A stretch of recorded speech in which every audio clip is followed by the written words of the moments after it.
Well, Steve Harvey said that men are the providers and protectors and women are, you know, the nurturers. I'm like, who the f*** is Steve Harvey? Welcome to Pattie's Perspective, where we talk about shit that happens in pop culture and in life, especially when it comes to stupid shit that men do and men say. So today I want to talk about something that's very near and dear to my heart, because I see a lot of these YouTubers, a lot of these Instagrammers, and even TikTok talking about how a woman should submit to a man. And I want to start by showing you guys this video because this is really what triggered me into wanting to talk about it. Now look at the difference between these two women. For better. For better. For worse. For worse. For richer. For richer. For poorer. For poorer.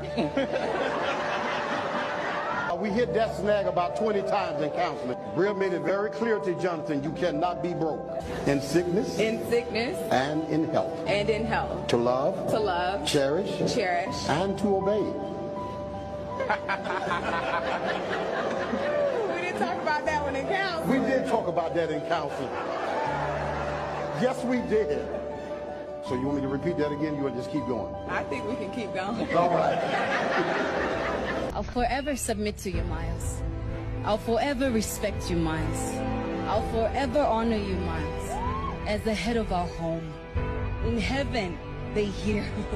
On earth, I declare and decree, I shall be a submissive wife unto you. I don't know about you, but I know which one I'm willing to give my life for. Move this man! Okay. So now that we saw this video, let me tell you, there's so many things wrong about this video that I just want to point it out. First of all, what I don't like is how he pits black women in America against black women in Africa, okay, or Africans. Because in this video, he's essentially saying that African women are better than American women. And they're better than American women because they submit to their husbands.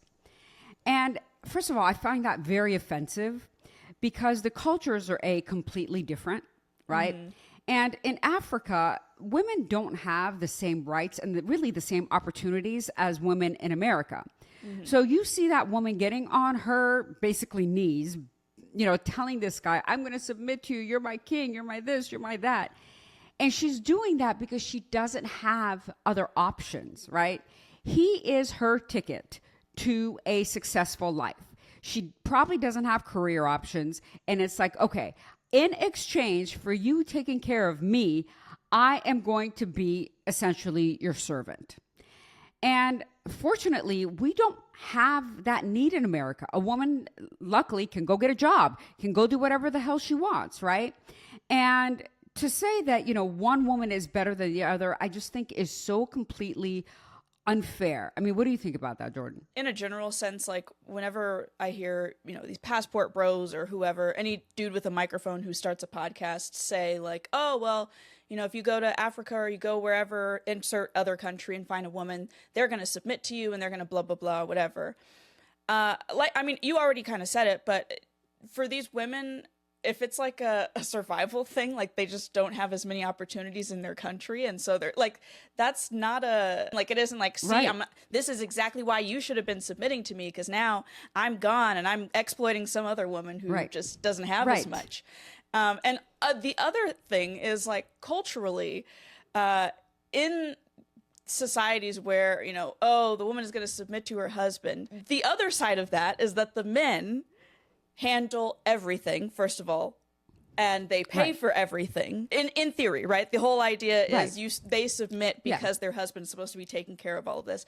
And these dudes who want this woman to say, you know, oh, I submit to you and I do blah, blah, blah, blah, blah, honestly don't have a pot to piss in. The reality is they don't have the means to even be the type of man that they would need to be in order to culturally be aligned with this idea of this woman submitting.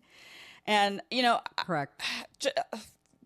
This whole video, I mean, this guy, he's listen, I don't want him. You know what I mean? I'm good. Nobody does. If you don't want me, I'm good. Like him and his dusty goatee. Like, I mean, his starter goatee is just amazing in that video. Exactly. So, like, you know, sure, if you want to do this, I'm not personally hurting, but I think that the narrative is really what's dangerous, and the narrative that continues to be, you know, especially when it comes to Black women, that, oh, well, Black women, the reason why you are undesirable is because you won't be as feminine or as submissive or whatever, is not only like dangerous, but it's also just a straight up lie. Like, it's just not true. Yeah, absolutely. And I think another danger in these situations is that what these men don't understand is once you bring your mail order bride to the United States, okay, she gets to see exactly the rights that women have here. And I admit, I watched 90 Day Fiancé. I watched that entire series. I love it. I think it's so funny. But how often has it actually worked out? And I would say more than 90% of the couples, when, you know, you're bringing a submissive woman from another country into the United States, it doesn't work out. And you see the woman all of a sudden like wanting to work and wanting to do things and like finding her wings. And that happens often. That doesn't just happen on TV. You know, I'm from Iran, and I see these dudes bringing these women from Iran, thinking that they're going to be submissive, thinking that, you know, or even the Middle East, thinking that, oh my God, you know, she's going to obey me. And once she gets here, she's like that for the first year, maybe at most. And then she's like, hey, why am I being controlled? You know, when so-and-so isn't being controlled, because she sees the rights that other women have in this country. Right. Yes. So that is really, really dangerous to put that out there, because it gives men a false sense of belief that the woman that you're going to bring over from the other country is always going to be submissive. And that's rarely the case. So I want to just dig deeper into this situation about should a woman submit to a man and where all this nonsense came from. So a lot of people are like, well, you know, it has to come from somewhere. I mean, naturally, women are supposed to be the submissive people and men are supposed to be leaders. And they point to this like nature thing. And they always say that, you know, if a woman doesn't want to stay home and take care of kids, you know, a woman is more nurturing. And even today, I hear these very progressive women saying this shit, that women are more nurturing than men and all of this bullshit. And I want to tell everyone that's listening that this is all a lie. Where all of this bullshit came from was the notion that men were hunters and women were gatherers. Okay, so the men went out and hunted, and the men were the protectors. The men went to war, and the women stayed home. They took care of the kids, they cooked, and they cleaned. The only problem with this is that it is all bullshit and it is all a lie. Science has proven over and over, and in the most recent study that just came out a few months ago, I had Carol on my podcast. She's an anthropologist. She talked about the study that proves that women hunted right along with the men. Okay. Women went to war right along with the men. There was no division of labor based on sex. There was a division of labor based on what you were good at. Okay. So if you were a great hunter, you hunted regardless of whether you're a man or a woman. If you were a great warrior, you went to war regardless of whether you were a man or a woman. Okay. If you were a person that was better at taking care of the kids or gathering, whether you're a man or a woman, you did that. Right. So this division of labor based on sex is the biggest Jedi mind trick that society has used to get women to submit and be under a man's thumb, right? And this has been going on for centuries. I mean, centuries. And a lot of this nonsense came about with religion, and where these books written by men all of a sudden say that, you know, the man is the head of the household, that the man should lead, the man should do this and do that. And also with the Industrial Revolution, because, you know, again, they wanted the division of labor. So they were like, yeah, naturally women should want to stay home. Naturally women should want to take care of the kids. And if you don't, then you're masculine, quote unquote masculine, and you're weird, right, and you're going against nature, right, and you're the downfall of society. Exactly. It's because of you that society is not thriving, because you are not fitting into the role that you're supposed to fit in as a woman. Okay. So, and this rhetoric that, you know, again, that goes to what we hear in common days is men are the providers, the protectors and providers, and women are the nurturers, right? And, you know, like I hear Steve Harvey say this all the time. And actually, one of your family members quoted Steve Harvey saying that, well, Steve Harvey said that men are the providers and protectors and women are, you know, the nurturers. I'm like, who the is Steve Harvey? Right. The comedian? I'm sorry, is he a psychiatrist of marriage and Thank relationships? you. Is he an anthropologist? Is he a psychiatrist? Like, what credentials does Steve Harvey have? The man who has been, I think he's been married 3 times, right? Is not a relationship expert. Puts himself out there as a relationship expert and says this shit, and men just buy it. And I think men buy it because they want to buy it. It feels good to them, right? Right. Yeah. Right. Okay, that's right. See, yeah, that's right. I need to that be makes the sense. protector. That makes sense. I should be in charge. Yeah, I should be in charge. And this rhetoric has been used to justify why men should be not only the heads of the house, but men should be the leaders, right, in corporations. Why men make better leaders. Why men it's okay for men to cheat because they're natural hunters, right? They're hunting, the instinct that they have to hunt gives them the right to go fuck as many women as they want because that's in their nature, right? And also, like, the whole thing about men should pursue women and women should not pursue men because men are natural hunters, right? So then they're the ones that should do the pursuing. And this is all bullshit, people. This is all complete bullshit. There are plenty of women that were hunters. And in fact, in that study, what I found really interesting was that the best hunters were grandmothers. Really? Isn't that crazy? Yes. What? They're grandmothers because No they have the way. most experience. This is just something I find extremely ironic, is the fact that when they list these qualities, of men are like this, women are like this, women are nurturers and they blah, blah, blah, and men are hunters and therefore they should be leaders. If there's actually, even accepting that insanity, right, which isn't true, there's no reason to suggest that those traits are actually what makes a better leader versus someone who is nurturing. Maybe someone who is nurturing considers the needs of all the people on a team. So that wouldn't that also be a good trait of a leader? There's nothing to suggest that these traits that women supposedly all have make them less fit to be a leader. And in fact, some of those traits should be in a good leader. Right. I've done tons of videos on this that, you know, studies show that women are better leaders than men. There are factors there were like, I think 5 factors that they studied, and every single factor, women outperformed men. Okay.